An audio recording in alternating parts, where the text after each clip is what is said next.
قال الله تبارك وتعالى في كلامه العظيم: أعوذ بالله من الشيطان الرجيم. يا أيها الذين آمنوا اتقوا الله ولتنظر نفس ما قدمت لغد واتقوا الله إن الله خبير بما تعملون. برادران اسلام، ایک مسلمان کے لیے آخرت کی ترقی، آخرت کی کامیابی ہی سب کچھ ہے. جبکہ اسلام نے دنیا کی ترقی اور دنیا کی کامیابی کے لیے منع نہیں فرمایا ہے، مگر اس کے ساتھ ساتھ اللہ اور اس کے رسول نے یہ نصیحت دی ہے مسلمانوں کو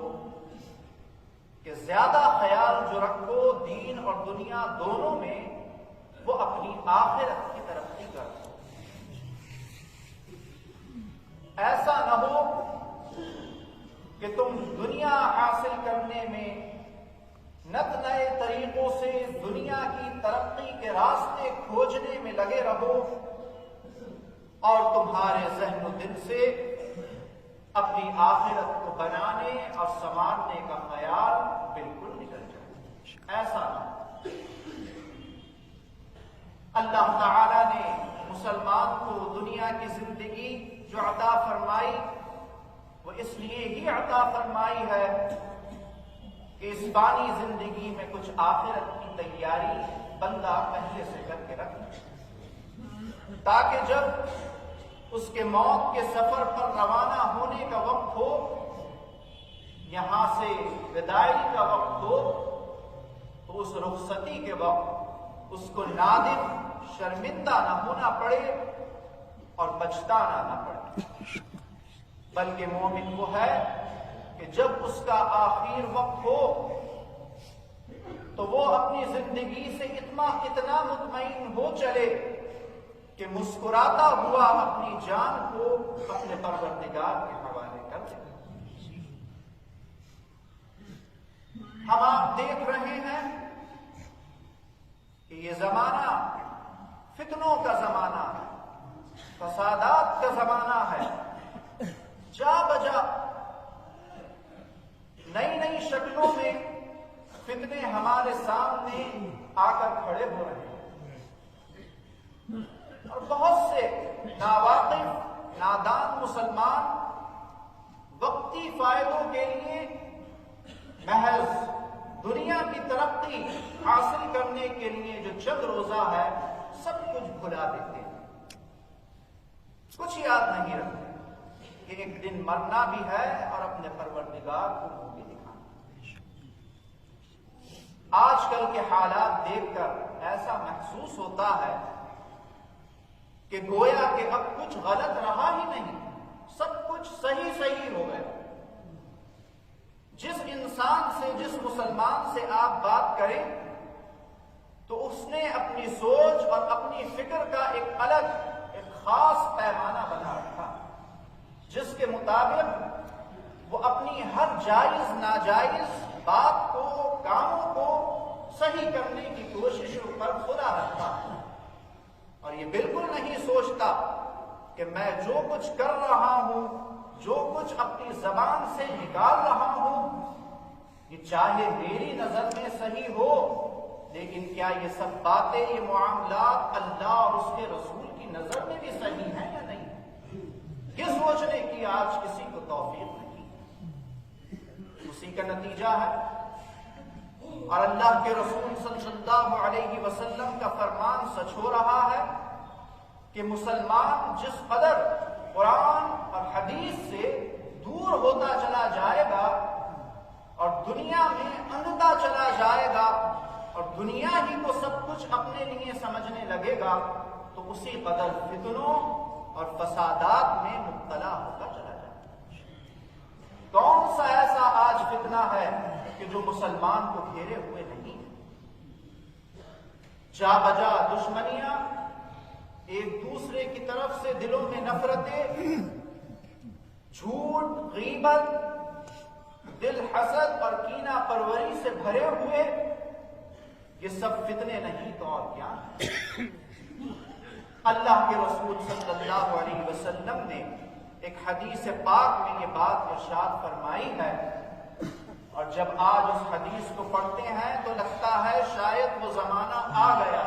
یہ بہت جلد آنے والا۔ آپ فرماتے ہیں، الفاظ ہیں آپ کے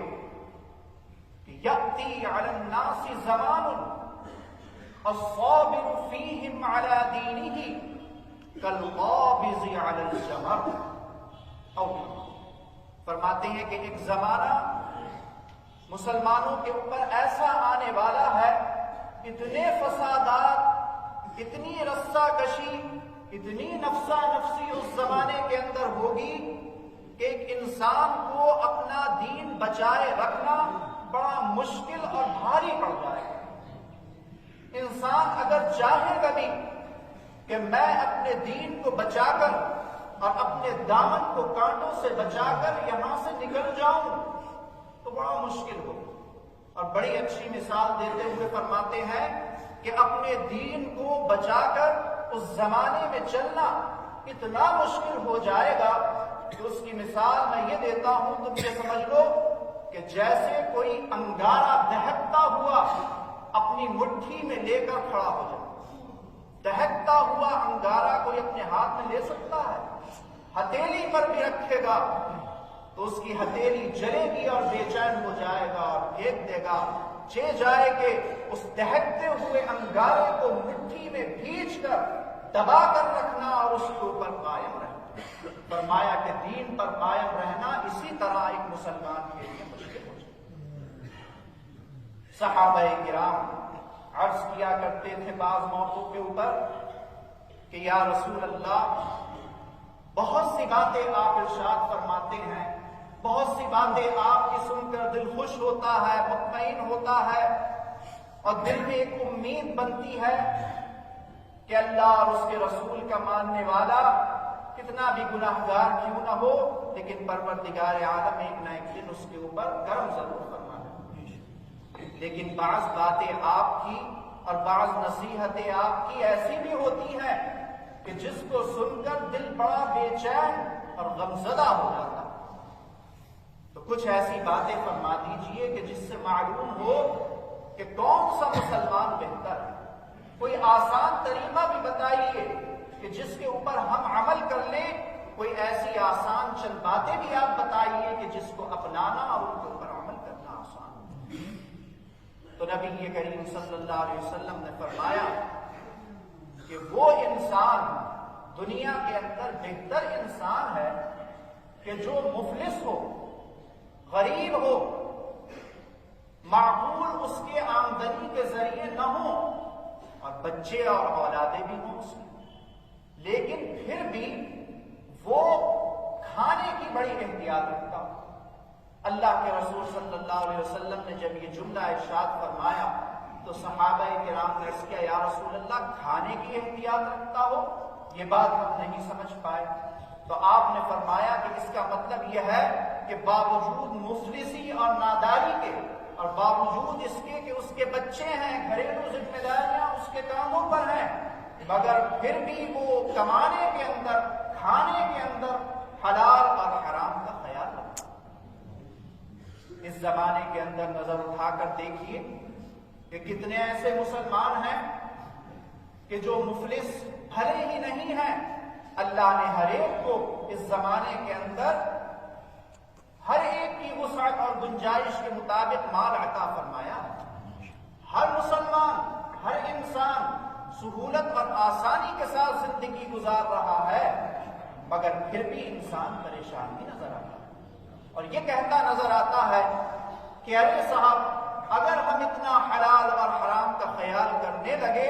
تو پھر ہمارے بچے تو بھوکے ہی مر جائیں، جبکہ اللہ کے رسول صلی اللہ علیہ وسلم نے پہلے ہی یہ نصیحت فرما دی کہ چاہے تم دنیا کے اندر غربت اور مفلسی کی زندگی بسر کر لو، مگر اے میرے امتیوں، اے میرے ماننے والوں، کبھی حرام کی طرف قدم اٹھانے کی بھی مت سوچو۔ ان حدیثوں کی روشنی میں اور قرآن کی اس آیت کی روشنی میں کہ اے مسلمانوں، ہم نے جو تمہیں یہ زندگی عطا فرمائی ہے یہ کچھ نہیں سوائے اس کے کہ تم اپنی آخرت کی تیاری کر لو۔ ان قرآن کی آیتوں اور حدیث کی روشنی میں ہم اپنے نفوس کا محاسبہ کر سکتے ہیں۔ پروردگار عالم وقتی، دنیاوی اور مادی ترقیوں کے آگے اپنے دین کو خراب کرنے کی اور اپنے دین کو بیچنے کی جو آج مسلمان کوشش کر رہا ہے، اس سے باز رہنے کی ہمیں توفیق عطا فرمائے۔ حقیقت یہ ہے کہ بڑا بدنصیب مسلمان ہے، بڑا ہی بے وقوف مسلمان ہے وہ کہ جو دنیا کو خریدنے کے لیے اپنے لازوال اور بیش قیمت، بے مثال آخرت کی زندگی کو بیچ دے۔ اللہ سے دعا کرنا چاہیے کہ اے اللہ، ہم اتنے طاقتور بندے نہیں ہیں کہ آزمائشوں میں اور امتحانات میں مبتلا تو ہمیں کرے، بس اے اللہ تو ہمیں یہ توفیق دے کہ زندگی میں اگر کوئی موقع آئے دنیا اور دین میں مقابلہ کرنے کا، تو اے اللہ اتنی ہمت دے دیو کہ ہم دنیا کے مقابلے آخرت کو ترجیح۔ اس سے زیادہ اللہ سے ہم دعا ہی کر سکتے ہیں اور کچھ نہیں کر سکتے۔ نہ ہمارے دل اس قابل ہیں، نہ ہمارے عقیدے اور ایمان اس قدر مضبوط ہیں کہ جس طرح نبی کریم صلی اللہ علیہ وسلم نے ہمیں نصیحتیں فرمائی تھیں۔ اگر کسی کے ایمان اور عقیدے قوی تھے تو صحابہ کرام کے تھے، تابعین و تبع تابعین کے تھے، اللہ کے مقرب بندوں خاصان خدا کے۔ پروردگار عالم ہمیں احساس عطا فرمائے اور دین کی غیرت ہمارے دلوں کے اندر پیدا فرمائے کہ جو آج ہمارے دلوں سے جاتی رہے۔ وفقنا اللہ وإياكم